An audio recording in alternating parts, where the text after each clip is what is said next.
Hola a todos y bienvenidos. Hoy vamos a hablar de algo que suena a ciencia ficción, pero os aseguro que es ciencia de la buena. La idea es esta. ¿Y si nuestra propia voz, la forma en que hablamos cada día, fuera una especie de chivato de la salud de nuestro cerebro? Pues de eso va esto, de los biomarcadores vocales, una nueva frontera que la verdad tiene el potencial de cambiar la medicina para siempre. A ver, vamos a empezar con la pregunta del millón, la que lo pone todo en marcha. Porque es una pregunta potente, ¿eh? Pensadlo un segundo. Que en algo tan cotidiano como hablar, en el simple tono, en el ritmo, se puedan esconder pistas vitales sobre lo que pasa ahí dentro, en nuestro cerebro, es fascinante. Pero bueno, para entender de verdad por qué esto es tan importante, primero tenemos que ponernos en situación.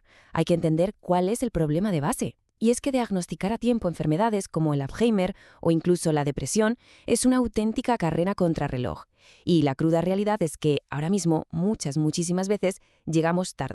Y es que ahí está el kit de la cuestión. Para cuando los síntomas ya son evidentes, para cuando todo el mundo se da cuenta de que algo pasa, gran parte del daño en el cerebro puede ser ya irreversible. Si pensamos en las pruebas que tenemos hoy, pues sí, claro, las resonancias magnéticas, las punciones lumbares, son increíblemente precisas, pero también son muy invasivas, son carísimas y desde luego no son algo que se le pueda hacer a todo el mundo como un chequeo de rutina. Necesitamos, con urgencia, una alternativa que sea más sencilla, más barata, más accesible para todos. Y para que veamos la conexión tan directa que hay, ojo a este dato. Un 90%, es una barbaridad. El 90% de las personas con Parkinson tienen algún tipo de cambio en el habla. Pero es que lo más increíble no es eso. Lo más increíble es que este suele ser uno de los primerísimos síntomas. A veces aparece años antes de que empiecen los temblores o los problemas de movimiento que todos asociamos con la enfermedad. Claro, esto nos lleva directos a la gran pregunta, ¿no? Si la voz cambia tan pronto, ¿podríamos medir esos cambios de alguna manera? Y la respuesta es que sí, un sí rotundo además. Y es justo ahí donde entra en juego esta tecnología, los biomarcadores vocales. Imaginaos, una forma de echar un vistazo a la salud del cerebro sin necesidad de agujas ni de grandes máquinas, simplemente escuchando. Vale, pero ¿qué es exactamente un biomarcador vocal? A ver, la mejor forma de entenderlo es pensar en ellos como si fueran la huella dactilar de la voz. Y ojo, aquí no importa tanto qué decimos, las palabras, sino cómo lo decimos. Son cambios minúsculos, casi imperceptibles en el tono, en el ritmo, en la estabilidad de la voz.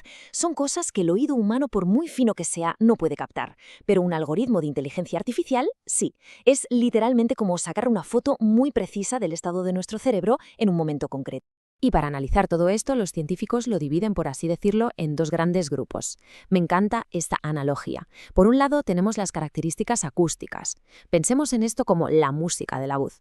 El tono, las pequeñas vibraciones o vacilaciones, que tienen nombres técnicos como jitter o shimmer, el volumen. Aquí da igual lo que digas, es la melodía, el cómo suena. Y por otro lado están las características lingüísticas, que serían la letra de la canción. O sea, qué decimos, las palabras que elegimos, la complejidad de nuestras frases, la velocidad a la que hablamos. La música, por supuesto, es universal. La letra, lógicamente, depende de cada idioma.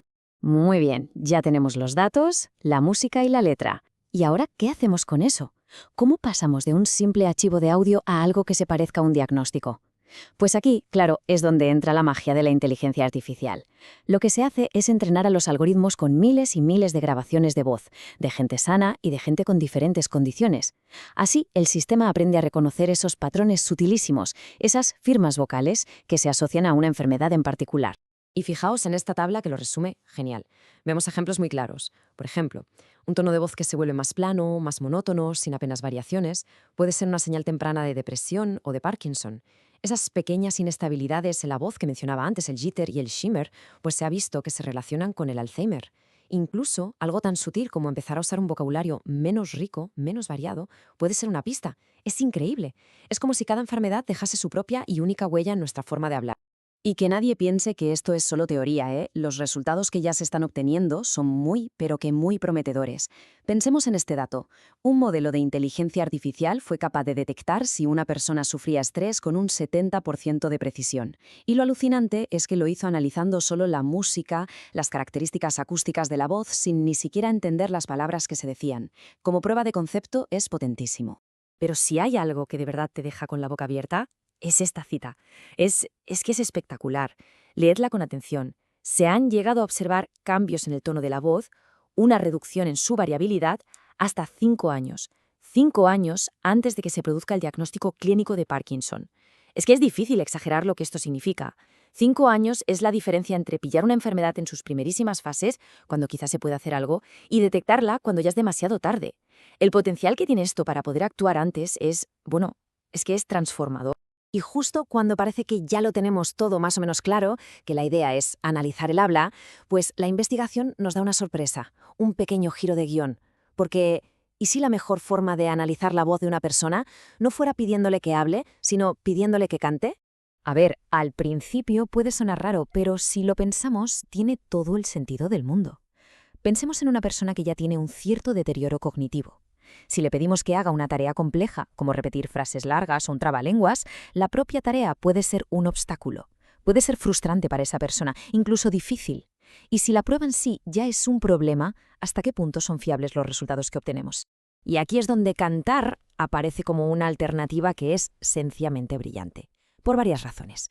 Primero, es mucho más ameno, ¿no? La gente se implica más, lo ve menos como una prueba médica. Segundo, activa redes neuronales en el cerebro que son distintas a las del habla, con lo que nos da una visión neurológica más completa.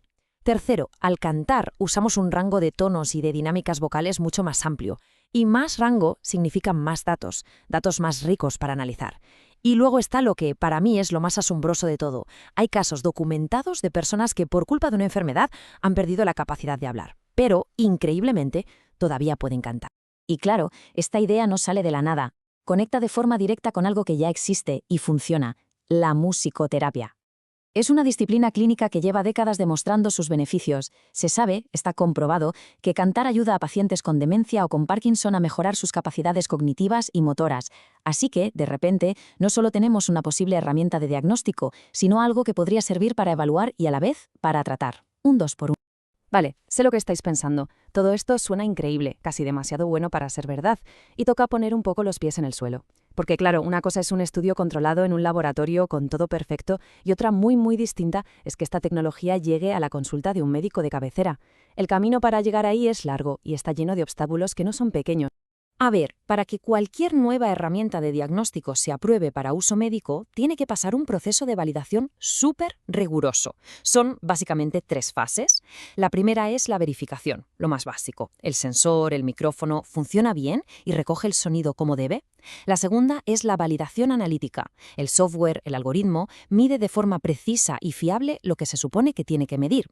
Y la tercera, que es la prueba de fuego, es la validación clínica. Toda esta tecnología, en el mundo real, con pacientes de verdad, ¿aporta algo? ¿Realmente ayuda a los médicos a diagnosticar antes o mejor? Y los grandes retos que hay por delante se pueden agrupar en 3. Primero, uno enorme, la privacidad y la ética. La voz es un dato personalísimo, y la Unión Europea, por ejemplo, ya clasifica este tipo de sistemas como IA de alto riesgo.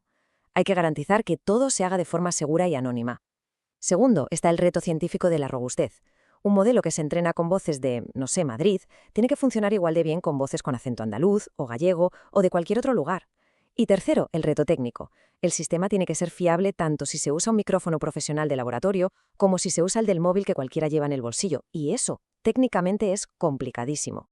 Son desafíos enormes, no hay que negarlo. Pero, a pesar de todo, la visión de futuro que hay detrás es tan potente que merece la pena el esfuerzo. Porque si se consiguen superar todos estos escollos, la forma en que entendemos y cuidamos nuestra salud cerebral podría cambiar por completo. Un vuelco radical, de verdad. El gran sueño, el objetivo final de todo esto, es pasar de la medicina reactiva que tenemos ahora, que actúa cuando ya hay síntomas, a una medicina verdaderamente proactiva, que se adelante a la enfermedad. Intentemos imaginarlo, un futuro en el que los dispositivos que ya usamos todos los días, nuestro móvil, el altavoz inteligente que tenemos en casa, pudieran monitorizar de forma pasiva, en segundo plano y sin que nos demos ni cuenta nuestra salud cognitiva. Y que pudieran alertarnos de cambios minúsculos mucho antes, quizá años antes, de que se conviertan en un problema real. Podríamos intervenir muchísimo antes, justo cuando los tratamientos tienen más posibilidades de funcionar. Y con esa idea, con esa reflexión, vamos a terminar. Es una pregunta que, en el fondo, lo resume todo. ¿Llegará el día en que, al ir al médico, antes incluso de que nos tome el pulso o nos ausculte, simplemente nos pida que hablemos un momento? El futuro y, desde luego, la ciencia dirán.